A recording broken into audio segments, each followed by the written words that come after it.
They RTV app వార్తల్ని క్షణాల్లో చదివే అవకాశం ఉంటుంది. ఒక న్యూస్ పేపర్, ఒక టెలివిజన్ ఛానల్ మీ చేతుల్లో ఎప్పుడూ ఉంటాయి. పార్లమెంటు బరాస అభ్యర్థి వెంకటరామరెడ్డి ఎన్నికల ప్రచారంలో మాట్లాడుతూ, నేను ఈ ప్రాంతంలో 10 సంవత్సరాలు ఉద్యోగం వెలువబెట్టిన, ఈ ప్రాంతంతో నాకు బాగా సంబంధం ఉంది, ముఖ్యంగా దుబ్బాక నియోజకవర్గంతో నాకు బాగా సత్సంబంధం ఉందని చెప్పి ఎన్నికల ప్రచారంలో గొప్పలు చెప్పుకునే ప్రయత్నం చేసి ఈ ప్రాంత ప్రజలతో ఓట్లు వేయించుకోవడానికి ప్రయత్నం చేస్తా ఉన్నాను. వెంకటరామరెడ్డి, నువ్వు ఈ ప్రాంతంలో 10 సంవత్సరాలు ఉద్యోగం వెలువబెట్టినప్పుడు మల్లన్న సాగరు, కొండపోచమ్మ, రంగనాయక సాగర్ రైతులను ఉసురు పోసుకున్నటువంటి ఒక దుర్మార్గుడి నువ్వు.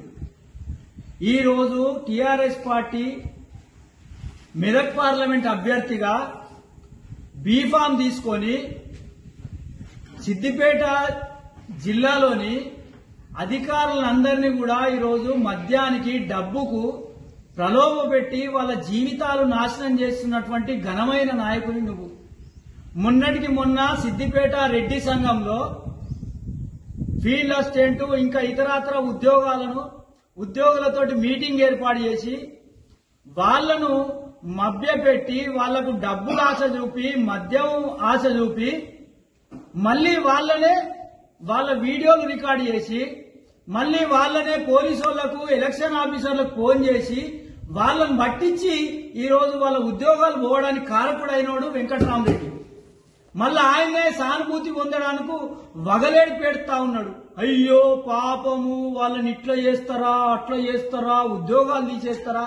అసలు నువ్వు 10 సంవత్సరాలు కలెక్టర్ గా చేసినావు కదా వెంకటరామరెడ్డి, తెలియదా నీకు? ఎలక్షన్ పరిధిలో ఎవరెవరు పనిచేయాలి, ఓట్లు ఎవరేయాలి, ఎలక్షన్ కమిషన్ డ్యూటీ ఏంది, నువ్వు అభ్యర్థిగా ఉంటే నీ డ్యూటీ ఏందో గాయంత ఇంగిత జ్ఞానం లేకుండా నువ్వు బీఆర్ఎస్ పార్టీ మెదక్ పార్లమెంట్ అభ్యర్థిగా బీఫామ్ తీసుకున్నావు అని అడుగుతా ఉన్నాం. ఈ రోజు సిద్దిపేట జిల్లాలో ఉన్నటువంటి ఉద్యోగులను ప్రలోభపెట్టి ఉగాది పూట నిండు పండుగ, తెలంగాణ ప్రజలకు ఈ ప్రాంతంలో మొదటి పండుగ నూతన సంవత్సరము. ఆ నూతన సంవత్సరం రోజు వాళ్ళందరినీ ప్రలోభపెట్టి వాళ్ళ ఉద్యోగాలు, వాళ్ళ కుటుంబాల్లో మన్ను వచ్చినటువంటి చరిత్ర నీది, ఘనమైన నాయకునివి. అసలు సిగ్గుపడతా ఉన్నారు, యావత్ సభ్య సమాజం సిగ్గుపడతా ఉంది.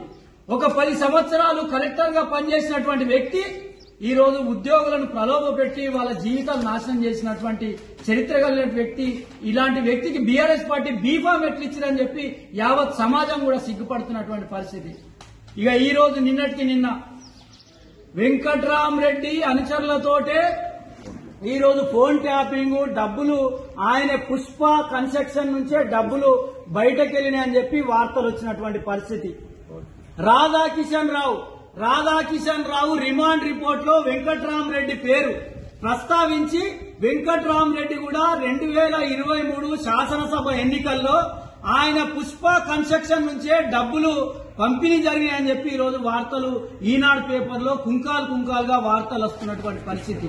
ఇలాంటి వ్యక్తి, ఇలాంటి అవినీతి పరుడు ఈ దుబ్బాక నియోజకవర్గంలో, దుబ్బాక ప్రాంతంలో అనేక మంది రైతుల పొట్టగొట్టినటువంటి వ్యక్తి, అవినీతి పరుడు ఈ రోజు ఎన్నికల్లో పోటీ చేస్తా ఉంటే, ప్రజాస్వామ్యాన్ని కూనీ చేస్తా ఉంటే ప్రజలందరూ కూడా ఏ రకంగా అర్థం చేసుకుంటారో ఒక్కసారి వెంకటరామరెడ్డి గారు ఆలోచన చేయాలి.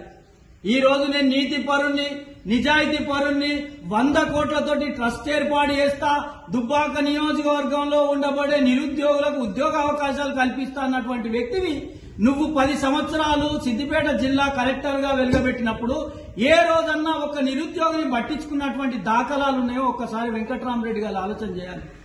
ఈ రోజు యావత్ తెలంగాణ ప్రజానీకం, అట్లాగే మెదక్ పార్లమెంట్ లో ఉన్నటువంటి ప్రజానీకం అందరూ కూడా ఆలోచన చేయాలి. గతంలో 2023 శాసనసభ ఎన్నికల్లో ఈ దుబ్బాక నియోజకవర్గంలో మొన్నటి వరకు ఎంపీగా ఉన్నటువంటి వ్యక్తి, మొన్న ఎమ్మెల్యేగా గెలిచినటువంటి వ్యక్తి ఈ రోజు ఏ రకంగా ప్రజల్ని ఇబ్బంది పెడుతుండో ప్రజలందరూ కూడా ఒక్కసారి ఆలోచన చేస్తా ఉన్నారు. ఆ రోజు డబ్బు సంచులతోటి కత్తిపోటు ఓడిపించుకొని గెలిచినటువంటి వ్యక్తి గెలిచి ఇప్పటికి 4 మాసాలు అయితా ఉంది. కానీ దుబ్బాక నియోజకవర్గాన్ని పట్టించుకున్నటువంటి పాపాలు లేనటువంటి వ్యక్తి కొత్త ప్రభాకర్ రెడ్డి. అదే బాటలో ఈ రోజు వెంకటరామరెడ్డి అవినీతి సొమ్ముతోటి అవినీతి సొమ్ముతోటి దుబ్బాక నియోజకవర్గంతో పాటు మెదక్ పార్లమెంట్ లో ఉన్నటువంటి ప్రజలందరినీ కూడా ప్రజాస్వామ్యాన్ని పూర్తిగా అణగదొక్కి ప్రజాస్వామ్యాన్ని పూర్తిగా నిర్వీర్యం చేసి ఈ రోజు డబ్బులతోటి మద్యంతో ప్రజలందరినీ ప్రలోభాలు చేయడానికి గురి చేస్తా ఉన్నాడు. కాబట్టి మెదక్ పార్లమెంట్ లో ఉన్నటువంటి ప్రజలకందరికి కూడా విజ్ఞప్తి చేస్తా ఉన్నాం. దీంతో పాటు కూడా ఎలక్షన్ అధికారులకు కూడా విజ్ఞప్తి చేస్తా ఉన్నాం.